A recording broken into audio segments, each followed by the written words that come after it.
Jika Anda ingin meraih tujuan finansial, maka perlu membuat anggaran pribadi. Anggaran pribadi atau rumah tangga adalah ringkasan yang membandingkan dan melacak pendapatan dan pengeluaran untuk periode tertentu, biasanya 1 bulan.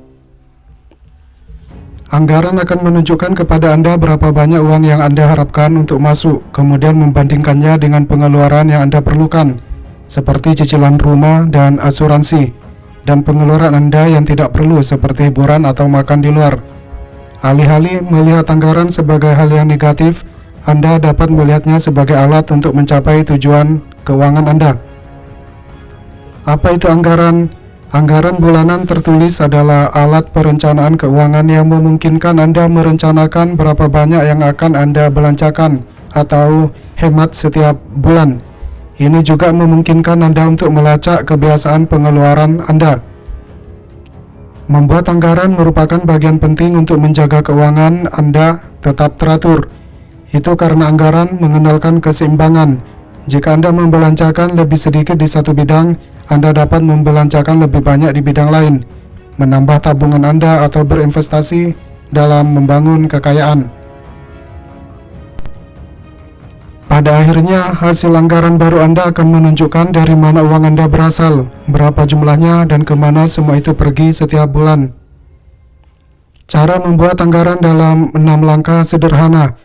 Sebelum Anda mulai membuat anggaran, temukan template bagus yang dapat Anda gunakan untuk mengisi angka pengeluaran dan pendapatan Anda. Dengan template yang bagus, Anda tidak akan bosan melihatnya. Yang pertama adalah catat semua pendapatan atau pemasukan Anda. Berapa penghasilan Anda setiap bulan? Catat semua pemasukan Anda baik berupa gaji, tetap, ataupun sampingan. Jika Anda wira swasta atau memiliki sumber pendapatan luar, seperti tunjangan anak atau jaminan sosial, sertakan juga ini.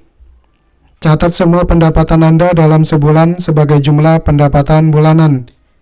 Yang kedua adalah buat daftar pengeluaran bulanan. Tuliskan daftar semua pengeluaran Anda selama sebulan. Daftar ini dapat mencakup cicilan rumah, cicilan mobil, asuransi, kebutuhan pokok seperti beras, lauk, biaya sekolah anak, makan di luar, biaya transportasi, cicilan pinjaman, tabungan, dan lainnya. Gunakan laporan mutasi bank, kwitansi, dan laporan kartu kredit Anda dari 3 bulan terakhir untuk mengidentifikasi semua pengeluaran Anda. Yang ketiga adalah tentukan pengeluaran tetap dan pengeluaran tidak tetap. Pengeluaran tetap adalah pengeluaran wajib yang Anda bayar dengan jumlah yang sama untuk setiap waktu. Sertakan item seperti pembayaran hipotek atau sewa, pembayaran mobil, layanan internet, penjemputan, pembayaran sampah, dan penitipan anak, dan lainnya. Jika Anda membayar pembayaran menggunakan kartu kredit, sertakan jumlah itu, dan pengeluaran penting lainnya yang cenderung tetap sama dari bulan ke bulan. Jika Anda berencana untuk menabung dalam jumlah tetap atau melunasi sejumlah utang setiap bulan, sertakan juga tabungan dan pembayaran utang sebagai pengeluaran tetap. Pengeluaran tidak tetap adalah pengeluaran yang berubah dari bulan ke bulan, seperti bahan makanan, bensin, hiburan, makan di luar, hadiah, dan lainnya. Mulailah menetapkan nilai pengeluaran untuk setiap kategori, dimulai dengan pengeluaran tetap Anda. Kemudian perkirakan berapa banyak yang harus Anda keluarkan per bulan untuk masing-masing pengeluaran tidak tetap.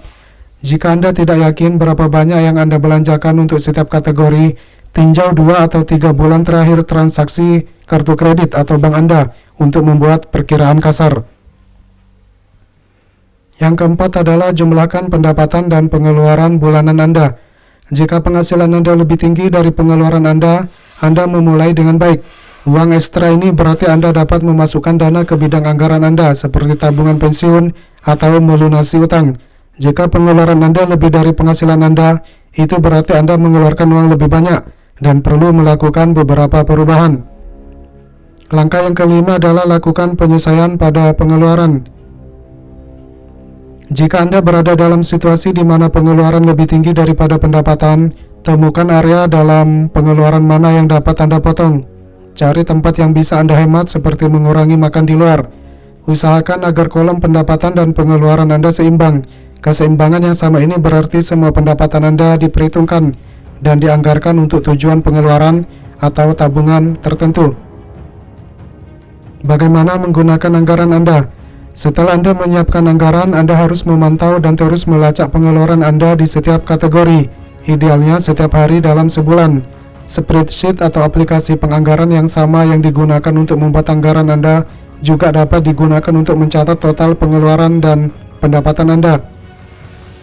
Mencatat apa yang Anda belanjakan sepanjang bulan akan menjaga Anda dari pengeluaran berlebihan dan membantu Anda mengidentifikasi pengeluaran yang tidak perlu atau pola pengeluaran yang bermasalah. Luangkan beberapa menit setiap hari untuk mencatat pengeluaran Anda daripada menundanya sampai akhir bulan. Saat Anda menggunakan anggaran, perhatikan berapa banyak yang telah Anda belanjakan. Setelah Anda mencapai batas pengeluaran dalam suatu kategori, Anda harus menghentikan jenis pengeluaran tersebut untuk bulan tersebut atau memindahkan uang dari kategori lain untuk menutupi pengeluaran tambahan. Tujuan Anda dalam menggunakan anggaran harus menjaga pengeluaran Anda sama atau lebih rendah dari pendapatan Anda untuk bulan tersebut. Tips membuat anggaran umum. Terdapat beberapa tips yang bisa Anda lakukan untuk membuat anggaran umum bulanan, diantaranya sebagai berikut. Jika Anda bekerja berdasarkan komisi, agresiflah dalam menabung untuk membantu menutupi periode ketika pasar sedang lesu. Yang kedua, jika Anda memiliki masalah arus kas karena Anda hanya dibayar sebulan sekali, bagi pembayaran itu dalam beberapa minggu dan simpan uang tunai yang Anda rencanakan untuk dibelanjakan di sisa minggu di akun terpisah sampai Anda membutuhkannya. Yang ketiga yaitu bayar dengan kartu kredit hanya jika Anda memiliki uang untuk melunasinya di akhir bulan. Jika tidak, Anda akan berhutang bunga di atas harga apapun yang Anda beli. Yang keempat, sesuaikan anggaran Anda setiap bulan dan awasi pengeluaran besar yang hanya terjadi setiap beberapa bulan, seperti pembayaran asuransi. Yang kelima, jika Anda cenderung membelanjakan lebih banyak dalam kategori tertentu, alihkan ke anggaran hanya tunai. Yang keenam, setelah pengeluaran Anda lebih rendah dari pendapatan, buat anggaran untuk tujuan tabungan sebelum Anda meningkatkan pengeluaran Anda. Yang ketujuh, luangkan waktu untuk mempelajari keterampilan keuangan lainnya untuk meningkatkan literasi keuangan Anda dan membuat uang Anda bekerja lebih keras untuk Anda.